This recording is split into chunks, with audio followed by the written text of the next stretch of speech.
নদীতে শাপলা শোভা পায়, ফুটে ওঠে শ্বেত শুভ্র ফুল, পুকুরে মিঠা জল, হাঁসের পাল ভেসে চলে। এ যেন শান্তির মূর্ত প্রতীক, খেলা চলে রঙিন রূপে।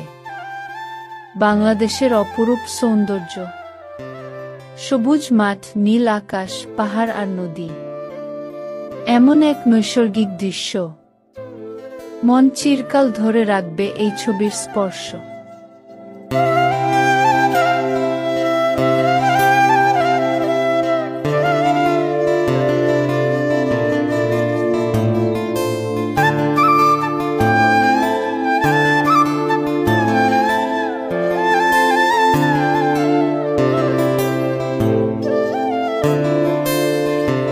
ফুলের পাপড়ি, স্নিগ্ধ সুরভি,